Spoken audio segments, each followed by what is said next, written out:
hindi naman tatanggapin ng Panginoon Diyos ang ganung uri ng paglilingkod na mali ang batayan. Opo.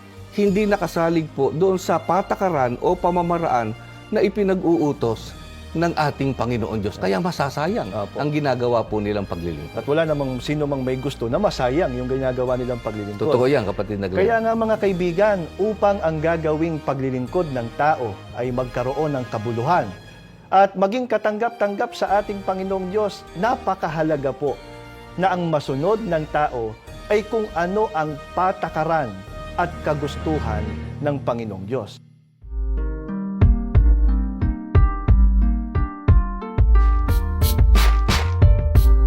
Sa lahat ng aspeto ng buhay, may mga patakarang kailangan sundin. Sa kalsada, sa paaralan, sa trabaho. Ang mga patakarang ito ay hindi para pahirapan ng tao, kundi para sa proteksyon, sa ikabubuti, at sa ikaaayos ng daloy ng mga gawain. Subalit kung sa bawat bahagi ng buhay ay may sinusunod na rules o patakaran para sa ikabubuti ng lahat, ganito rin kaya pagdating sa paglilingkod sa Diyos?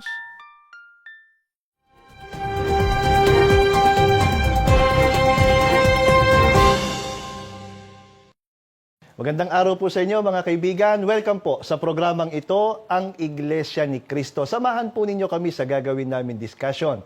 Ako po ang kapatid na Glenn Mark Minggita at makakasama po natin ngayon ang kapatid na Leo Pidlawan, isa rin pong ministro sa loob ng Iglesia ni Cristo. Magandang araw po sa inyo kapatid na Leo. Magandang araw rin sa inyo, kapatid na Glenn. Mga kaibigan, kumusta na po kayo? Sana po ay nasa mabuti kayong kalagayan. Mga kaibigan, ano pong pumapasok sa isip nyo pag naririnig nyo yung salitang patakaran? Kapatid na Leo, napakahalaga po kasi ng patakaran sapagkat sa buhay po ng tao, talaga namang merong mga pinaiiral po na patakaran. Nagsisimula po yan sa sarili, di po ba? Maging sa tahanan, sa sambahayan, yung magulang, nagsiset po ng rules sa kanilang tahanan. Maging sa komunidad na kanila pong ginagalawan, meron ding mga patakaral na umiiral. Kasi kapag wala pong patakarang umiiral at kung meron man ay hindi naman sinusunod, yung komunidad na yon magiging magulo, di po ba? Totoo yan, kapatid na Glenn. Kailangan talaga yung patakaran sinusunod para maging maayos Opo. ang lahat ng mga bagay at para na rin ito sa ikabubuti ng Opo. mga tao. Opo. Kaya lang ang problema po, kapatid na Leo, kapag ang pag-uusapan na po, paglilingkod, ang tao nagkanya-kanya na po ng patakarang susundin nila. Di po ba? Merong iba na ang patakaran nila. Lahat naman ng relihiyon, pare-pareho lang eh. Kaya, ang inisip nila ngayon, kung saan sila masaya, kung saan convenient sa kanila, doon sila magsasagawa ng paglilingkod na naiisip nila. Ngayon, ang tanong po, kapatid na Leo, paano po ba ang paglilingkod sa ating Panginoong Diyos at sa ating Panginoong Hesukristo? Mga kaibigan, ganito po ang itinuturo ng ating Panginoong Hesukristo. Dito po sa Juan, sa 12 at 26, pakinggan po natin. Kung ang sino mang tao'y naglilingkod sa akin, ay sumunod sa akin. At kung saan ako naroroon, ay doon naman doroon ang lingkod ko. Kung ang sino mang tao'y maglingkod sa akin, ay siya'y pararangalan ng Ama.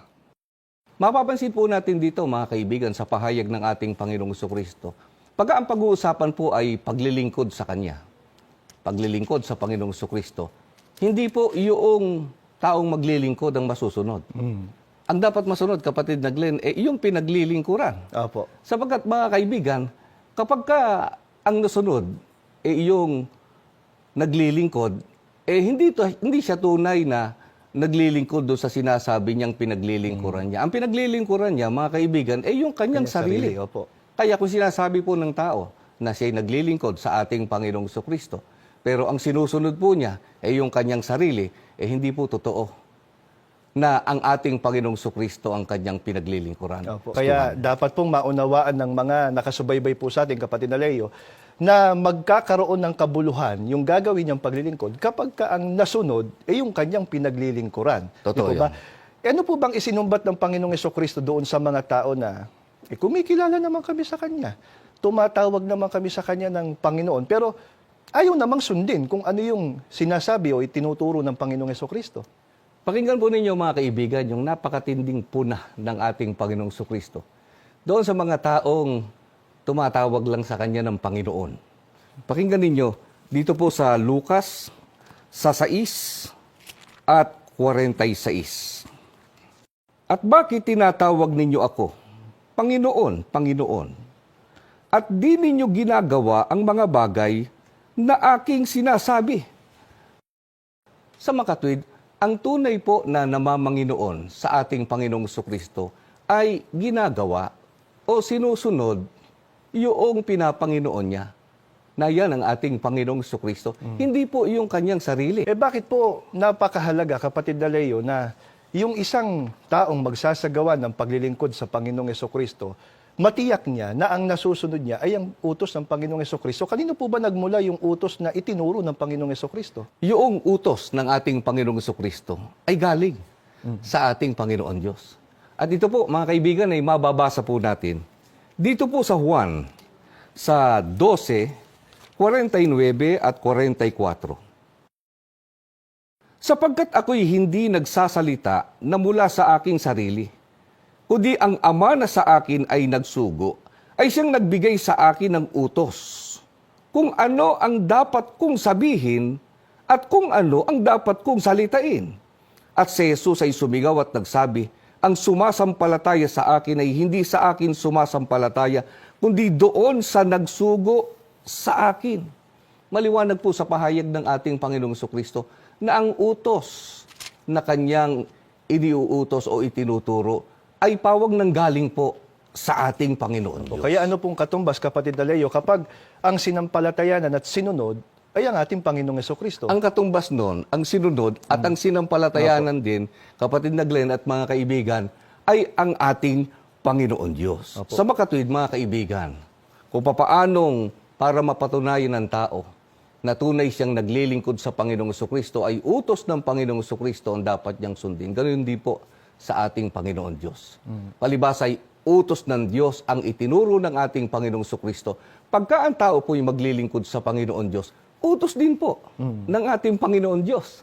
Ang dapat po niyang sundin at hindi po yung sarili niyang kalooban o sarili po niyang patakaran. At kapag ang nasunod po ay ang Panginoong Hesukristo at ang ating Panginoong Diyos, doon sa gagawing paglilingkod ng tao, doon po magkakaroon ng kabuluhan at tatanggapin ng ating Panginoong Diyos yung gagawin niyang paglilingkod. Totoo. Sa kabilang dako, kapatid na Leo, ano naman po ang kasamaan ng hindi pagtanggap, hindi pagsampalataya, hindi pagsunod doon sa utos ng Panginoong Hesukristo?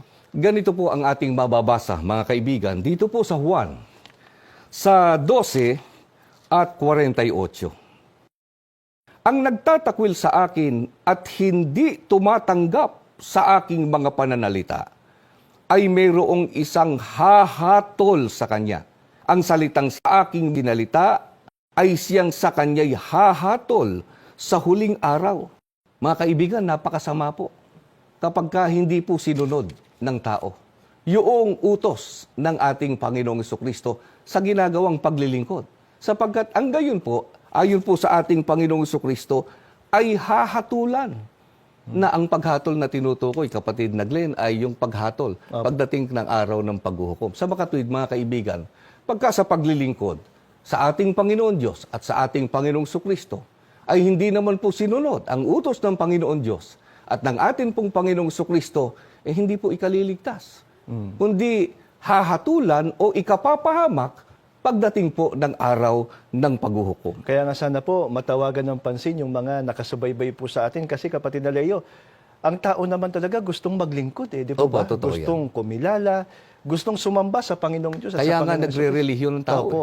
Kaya lang ang problema doon sa iba, ayaw namang sundin kung ano yung utos ng Panginoong Diyos at ng Panginoong Hesukristo. Ito pong tanong ngayon, ano po kaya ang dahilan? Ano pong nagiging hadlang sa iba kaya hindi po nila masunod yung utos ng Diyos at ng Panginoong Hesukristo? Mga kaibigan, ganito po ang ating mababasa. Dito po sa Mateo, sa 16 at 24. Nang magkagayoy sinabi ni Jesus sa kanyang mga alagad, kung ang sino mang tao'y ibig sumunod sa akin, ay tumanggi sa kanyang sarili at pasanin ang kanyang krus at sumunod sa akin. Mga kaibigan, ang nagiging hadlang po sa iba kaya hindi po sila makasunod sa utos ng ating Panginoong Jesucristo at ng ating Panginoon Diyos ay ang kanilang sarili mismo. Kaya nga ang utos ng ating Panginoong Jesucristo, ang sabi po mga kaibigan, kung ang sino mang tao'y ibig sumunod sa akin ay tumanggi sa kanyang sarili. Sa makatuwid mga kaibigan, kung gustong makasunod sa ating Panginoong Jesucristo at maisagawa po ang tunay na paglilingkod, kailangan pong itanggi ang sariling kagustuhan. Kailangan po na magsakripisyo. Lamang, kapatid na Glenn, merong nagsasakripisyo nga, hindi rin naman sinusunod Opo. yung utos at kagustuhan ng ating Panginoong Jesucristo. Kapag ka ganun, mga kaibigan, hindi rin po magiging katanggap-tanggap yung kanilang ginagawang paglilingkod sa ating Panginoong Jesucristo, maging sa ating Panginoon Diyos, sapagkat hindi naman po ang patakaran ng Panginoon Diyos at ng Panginoong Jesucristo ang sinusunod. Kaya nga po, sa magsasagawa ng paglilingkod, kapatid na Leo, kung paanong maliwanag sa kanya na sa paglilingkod talagang may kalakip na sakripisyo, dapat niyang tiyakin na yung sakripisyong gagawin niya, yun ba patakaran ng Panginoong Diyos? Opo. Di po ba? Ngayon po, kapatid na Leo, ano po ang kasamaan kung ang sinunod ng tao, ayon kay Apostol Pablo, sa kanyang gagawing paglilingkod, ay yung sarili niyang patakaran, yung sarili niyang gusto, at hindi yung gusto ng Diyos at ng Panginoong Jesucristo? Pakinggan po ninyo mga kaibigan ang pahayag ni Apostol Pablo. Dito po sa Roma, sa 10, 2 hanggang 3. Sapagkat sila'y pinatotohanan ko na may mga pagmamalasakit sa Diyos, datapwat hindi ayon sa pagkakilala, sapagkat sa hindi nila pagkaalam ng katuwiran ng Diyos at sa pagsusumakit na maitayo ang sariling kanila, ay hindi sila napasakop sa katwiran ng Diyos. Pinatutunayan po rito ni Apostol Pablo, mga kaibigan, na meron talagang mga tao na naglilingkod at nagsisikap na ipakita yung kanilang pagmamalasakit. Sa makatwid ay gustong-gustong maglingkod sa ating Panginoon Diyos, kapatid na Glenn, at nagsisikap silang maging kalugod-lugod sa ating Panginoon Diyos. Kaya lang, mga kaibigan, ay hindi po nila ginawa o sinunod yung katwiran ng ating Panginoon Diyos.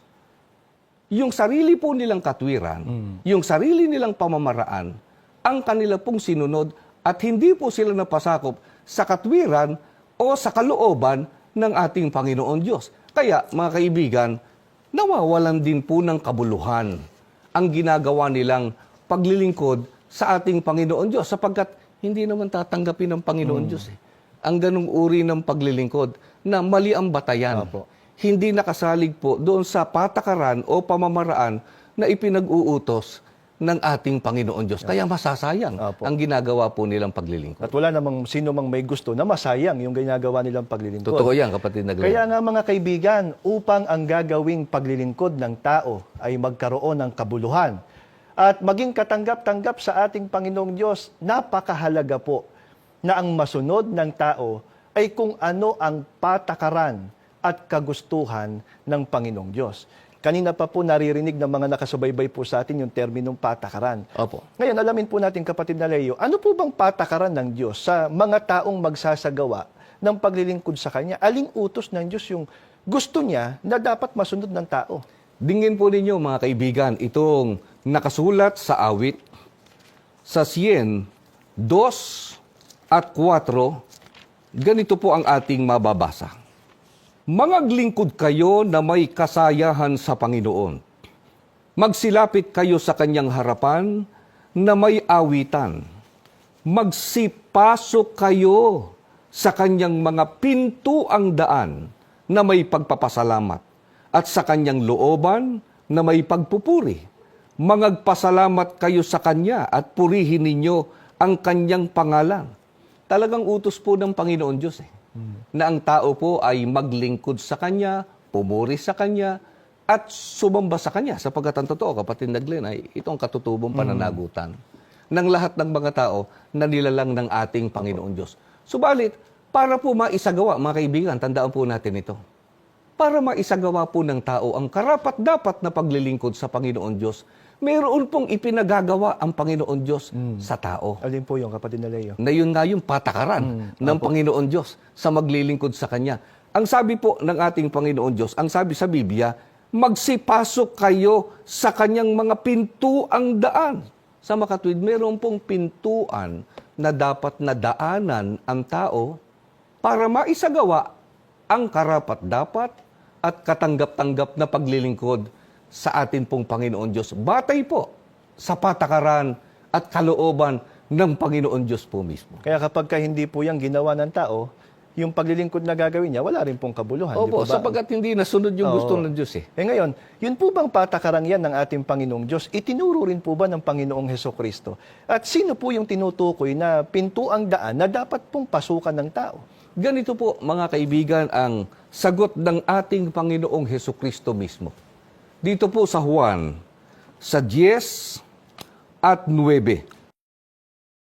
Ako ang pintuan. Ang sino mang pumasok sa loob ng kawan sa pamamagitan ko ay maliligtas. Mga kaibigan, ang pintuan po na dapat daanan ng tao para maisagawa ang tunay at katanggap-tanggap na paglilingkod sa Panginoon Diyos ay ang ating Panginoong Jesucristo.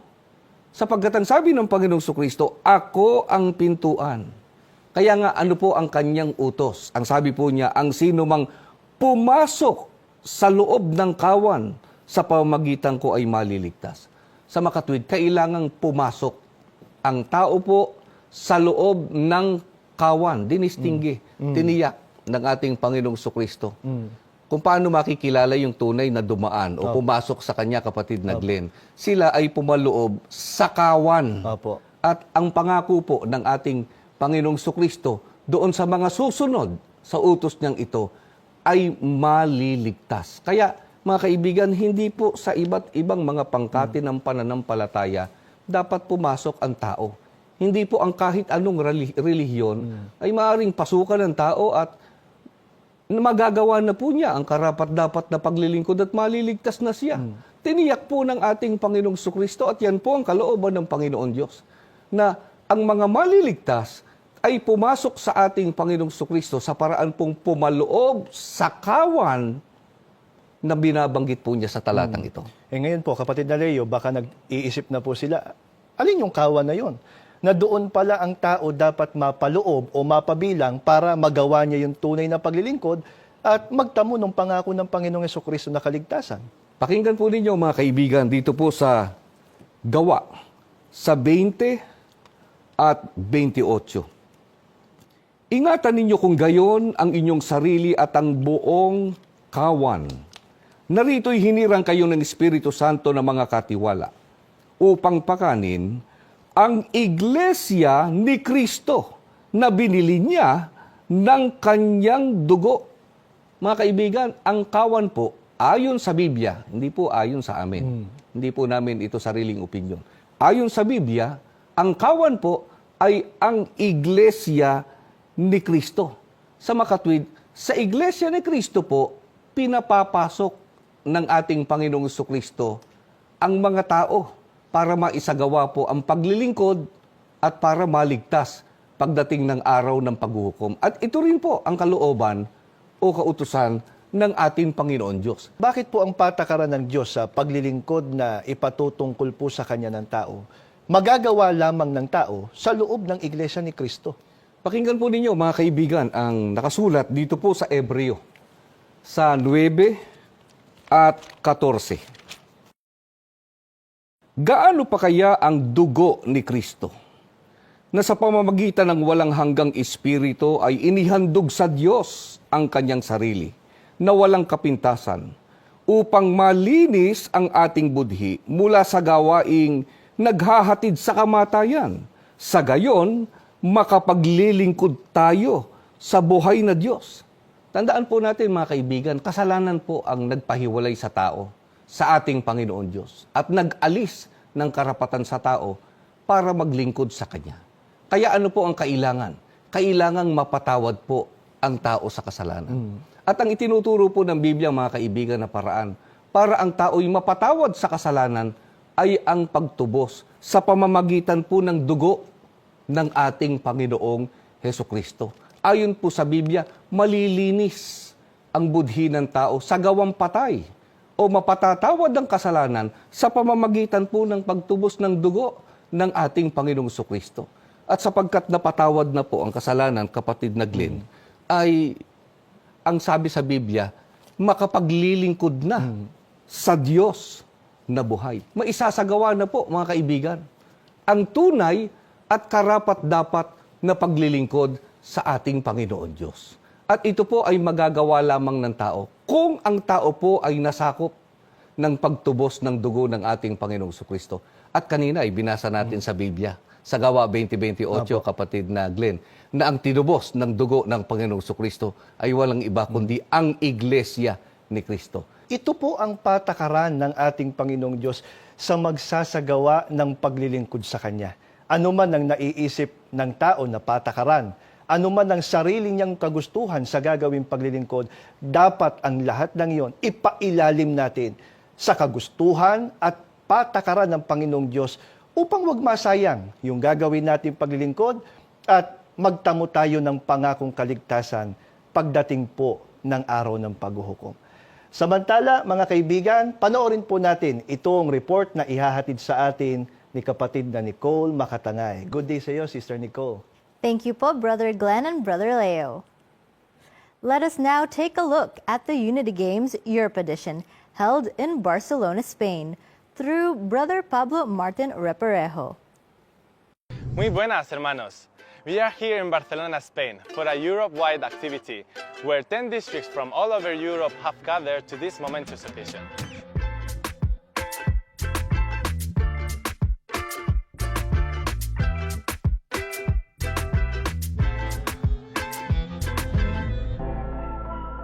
The weekend of activities began with a special worship service led by Brother Bob Pilin, followed by the Europe Unity Games. Brothers and sisters came all the way from different places.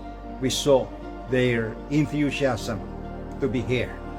And thanks be to God, everyone is happy because we felt the presence of our great and almighty God. After a blessed worship service, it was now time for the much anticipated Europe Unity Games.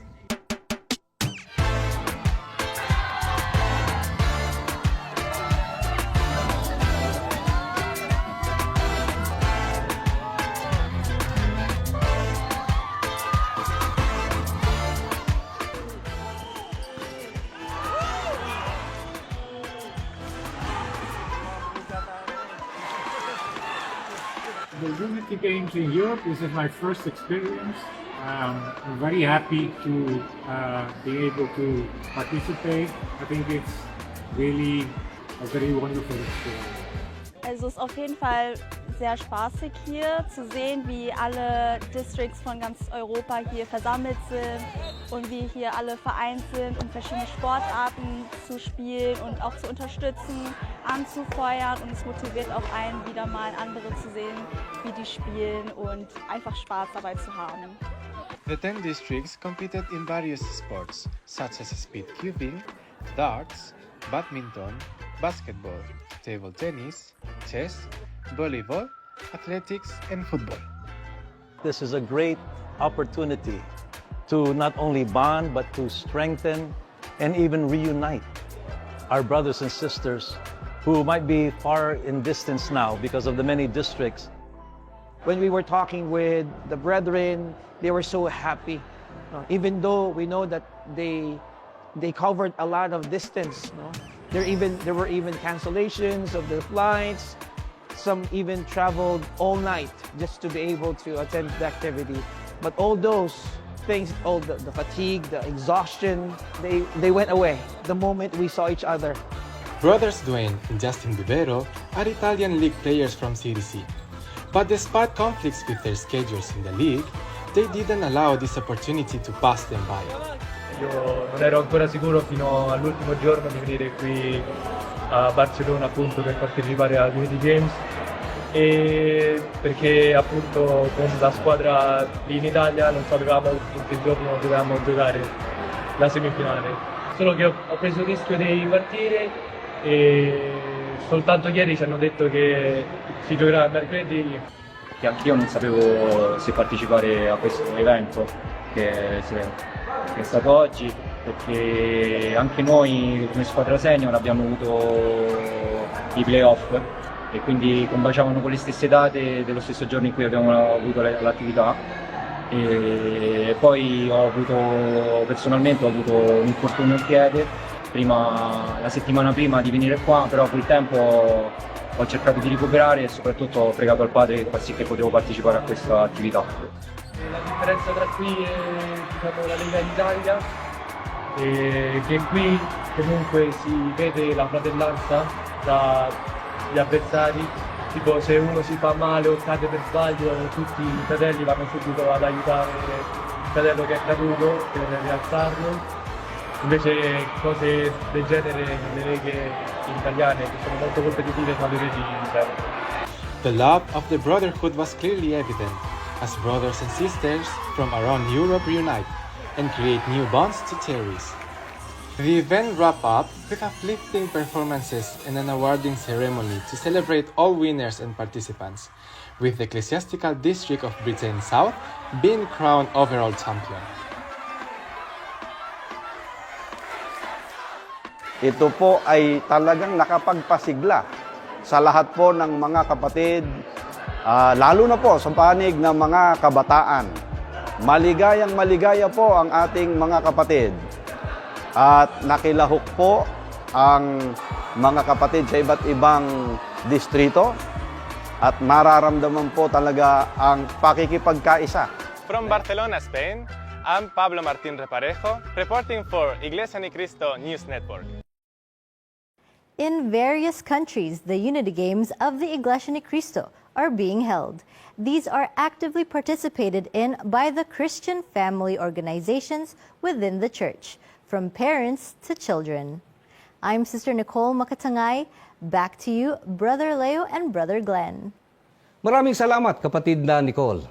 Sa amin pong mga viewers, umaasa po kami na nakatulong sa inyo ang episode na ito. Mga kaibigan, pinakahangad po ng programang ito na matupad sa lahat ang napakabanal na hangarin ng Diyos na isinasaad sa unang Timoteo 2:3-4 na ang lahat ng tao ay maligtas at makaalam ng katotohanan. Bago po tayo pansamantalang maghiwa-hiwalay ay inaanyayahan po namin kayo sa isa pong panalangin.